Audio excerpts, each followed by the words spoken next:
तो गिरधर गोपाल दूसरो न कोई, दूसरो न कोई। भाई छोड़या बंधु छोड़या, छोड़या जग सु। साधुअन संग बैठ बैठ, साधुअन संग बैठ बैठ, लोक लाज खोई रे। मेरे तो गिरधर गोपाल दूसरो न कोई, दूसरो न कोई। तो सबसे पहले भक्ति में विश्वास जगाओ ठाकुर जी के प्रति, और वह विश्वास सामान्य नहीं, इतना अटूट होना चाहिए ठाकुर जी के प्रति कि मेरे संग जो हो रहा है, गिरते गिरते चलते चलते गिर गए, नाक में लग गई तो भी ठाकुर जी विश्वास रखो कुछ अच्छा ही होना है, इसलिए नाक टूटी है मेरी। इतना भरोसा रखो ठाकुर जी पे। करोड़ों का कोई मुनाफा होने वाला था, वर्षों से प्रतीक्षा कर रहे थे, तब जाकर के कुछ करोड़ों की संपत्ति आने वाली थी, पर किसी कारण से छूट गई। समझ जाना ठाकुर जी शायद हमारे घर को लंका नहीं बनाना चाह रहे थे, इसीलिए नहीं आई। जिससे बहुत प्रेम करते हैं उसके लिए माता जी से लड़ लिए, पिताजी से लड़ लिए, भाइयों से लड़ लिए, जन्म कुंडलियां दिखवा ली, फिर भी विवाह नहीं हो पाया। समझ जाना ठाकुर जी पहले ही चाह रहे थे या तो बढ़िया आवेगी भैया जीवन में, या तो बढ़िया आवेगो, या कि काजे इतनो मत रोवे। हर चीज में ठाकुर जी की कृपा मानो, यह विश्वास अटूट चित्त में लाओ। तो भक्ति की प्रथम धारा विश्वास।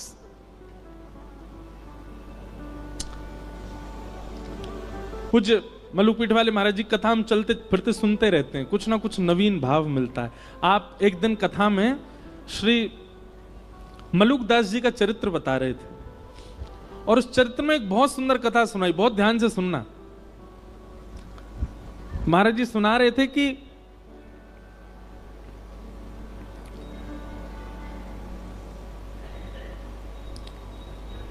कोई प्रवचन कर रहा था, तो प्रवचन में अनेक लोग बैठे थे। उसी में श्री मलुकदास जी अपनी युवावस्था में जब घर आदि का त्याग नहीं किया था, तो वहीं प्रवचन बैठ करके सुन रहे थे। तो प्रवचन सुनते सुनते लोग बाग आपस में चर्चा करने लगे। बोले ये बाबा को बस चले तो ये हमारे काम धंधा छुड़वा के बस यही कहेगो राम राम जपो, ठाकुर जी का नाम जपो, तिलक लगा करके केवल भक्ति भाव में रहो। अरे कर्म नहीं करेंगे तो दाल रोटी राम जी खिला जाएंगे क्या? कर्म नहीं करेंगे हमारे घर परिवार को राम जी चला जाएंगे क्या? ये भी कथा वक्ताओं पे कोई काम नहीं है, बस एक ही बात कहते हैं, जहां ले चलोगे वहीं मैं चलूंगा। हैं ठाकुर जी जहां ले चलेंगे, ऐसे थोड़ी होता, कुछ अपने बुद्धि विवेक से भी तो करना पड़ेगा। ऐसे लोग चर्चा कर रहे थे और मलुकदास जी बैठ करके सुन रहे थे। तो मलुकदास जी अपनी युवावस्था में थे, उन्होंने उठकर के जो व्यास मंच पर व्यास जी थे उनसे कहा, बोले देखिए व्यास जी आप बहुत अच्छी बात बता रहे हैं, आप कह रहे हैं राम नाम ही सर्वस्व है, भगवान नाम ही सर्वस्व है, कथा ही सर्वस्व है, लेकिन कर्म भी तो प्रधान है। इन गांव वाले लोगों की बात भी गलत नहीं है, अगर हम कर्म नहीं करेंगे तो खाएंगे पिएंगे कैसे? सुंदरकांड भी कहती है देव देव आलसी पुकारा, देवताओं के भरोसे जो पड़ा रहता है, कर्म नहीं करता, वो आलसी कहलाता है। अगर हम कुछ ना करें, केवल राम राम जपें, तो राम जी हमारा घर थोड़ी चला देंगे। और घर चलाना बहुत दूर की बात, हमको रोटी राम जी थोड़ी खिला देंगे, वो तो हमको खुद ही खानी पड़ेगी, खुद ही मेहनत करनी पड़ेगी। तो व्यास जी ने कहा देखो भैया आपकी बात हम उसको प्रणाम करते हैं, पर अगर किसी के चित्त में अखंड विश्वास हो ठाकुर जी के प्रति, और ठाकुर जी के प्रति कोई संबंध उसका स्थापित हो गया हो, और वो ठाकुर जी पर इतना भरोसा कर ले, इतना विश्वास कर ले कि श्री राम जी ही मेरे सर्वस्व हैं, वो कुछ ना करे, राम राम जपे, राम जी खिलाएंगे उसको। पहले बात तो सुन लो, ताली पहली बजा देते हो, पहले कथा तो पहले आगे बढ़ने दिया करो। व्यास जी ने मलुकदास जी, तो मलुकदास जी बोले ठीक है, मैं अटूट विश्वास के साथ आज से राम नाम जप में बैठ रहा हूं, और मैं गांव में नहीं बैठूंगा, मैं जंगल में जाऊंगा, और जंगल में भी बीहड़ जंगल में जाके बैठूंगा जहां मुझे कोई नहीं जानता हो, कोई नहीं पहचानता हो, जहां पर हिंसक जीवों के अलावा कोई आता ही ना हो। देखता हूं कि राम जी मुझे खिलाएंगे कि मुझे किसी जानवर को खिलवा देंगे। सब गांव के लोग बोले भैया अब प्रमाणित हो जाएगा कि राम नाम और भक्ति भाव ये प्रमाणित है कि नहीं। मलुकदास जी वन में गए और बीहड़ वन में गए, वहां पर एक विशाल वट का वृक्ष था, आसपास दूर दूर तक किसी के आने जाने का कोई मतलब ही नहीं था। एक सामने नदी बह रही थी। मलुकदास जी बोले यहां कोई नहीं आएगा, यहीं बैठ जाता हूं। और वृक्ष के ऊपर एक डाल के ऊपर बड़ी सी डाल थी, उसके ऊपर मलुकदास जी बैठ गए और राम राम राम राम जपने लगे।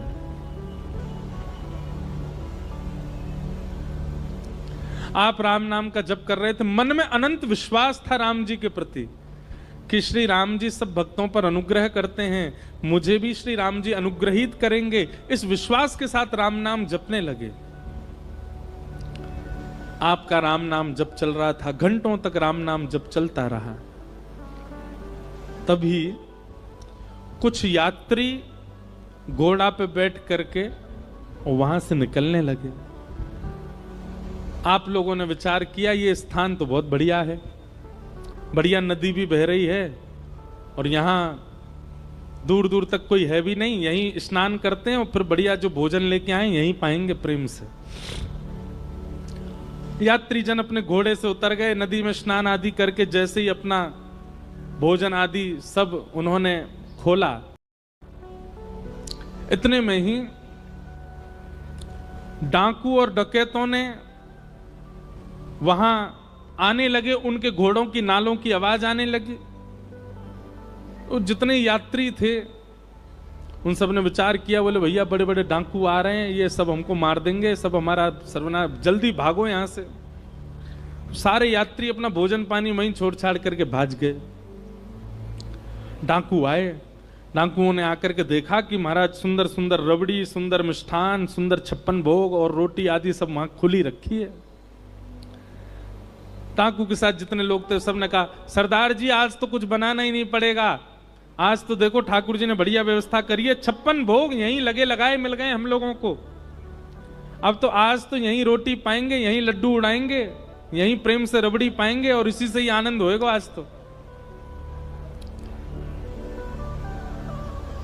इतने में सब टूट पड़े भोजन पर, सब उठाने लगे रोटियां और सब्जियां सब डालने लगे, अपने हाथ में पकवान लेने लगे। जो सरदार मुखिया था डाकुओं का, वो थोड़ी देर इधर उधर देखने लगा, बोले रुको रुको रुको अभी मत पाना। इस विहंगम जंगल, बिहड़ जंगल में नदी के तट पर इतने 56 भोग मिलना,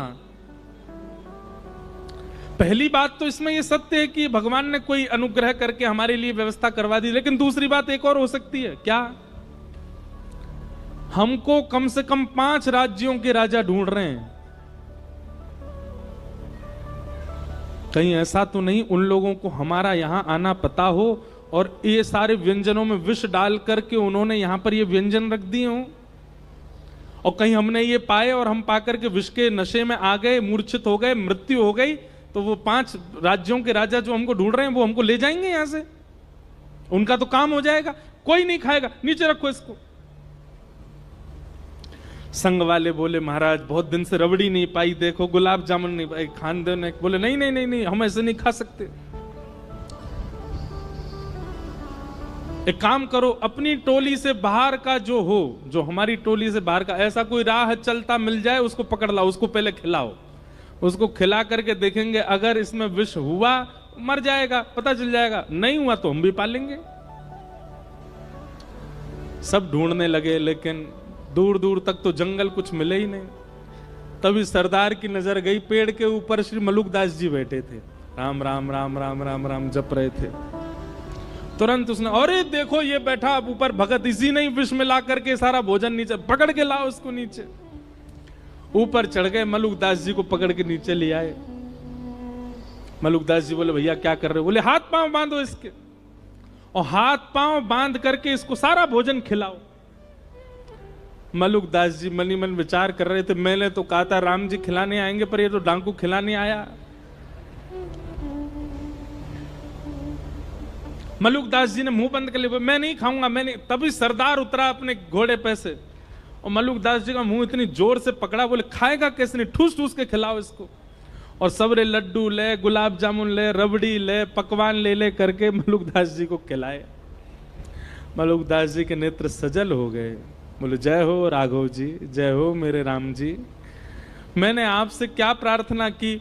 मैंने कहा था कि नाथ राम राम जपने से यदि राम जी भोजन करा जाएंगे तो मैं मान जाऊंगा कि भजन में बल है। आप भोजन दूर, आप तो पकवान पवा रहे हो मुझको, और पकवान भी इतने विहंगम जंगल में कैसी योजना बना करके, क्या कृपा करके आप सब व्यवस्था मेरे लिए कर रहे हो नाथ।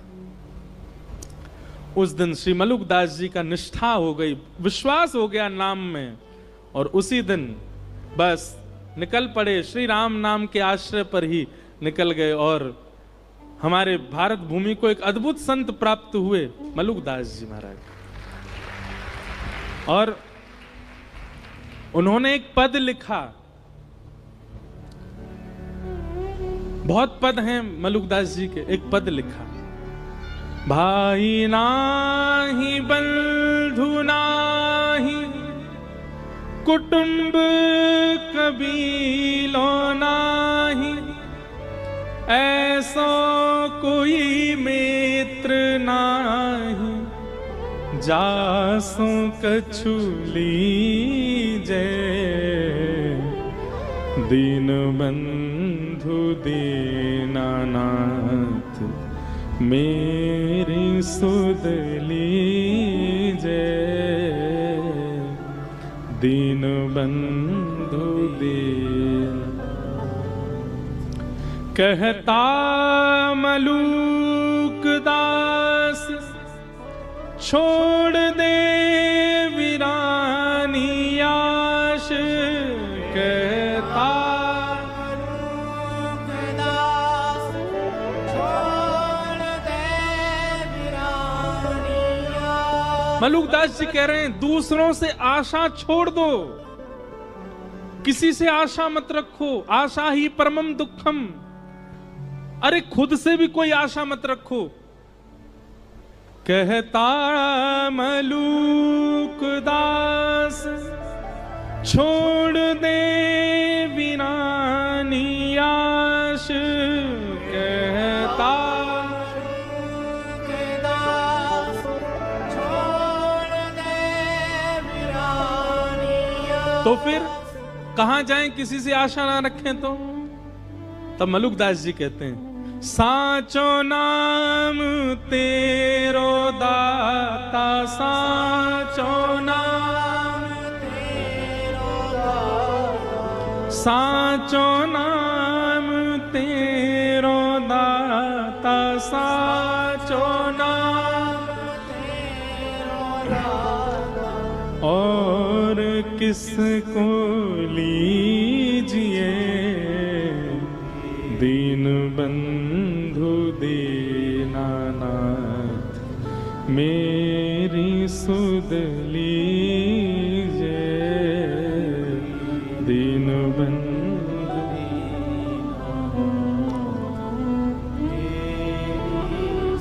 तो भैया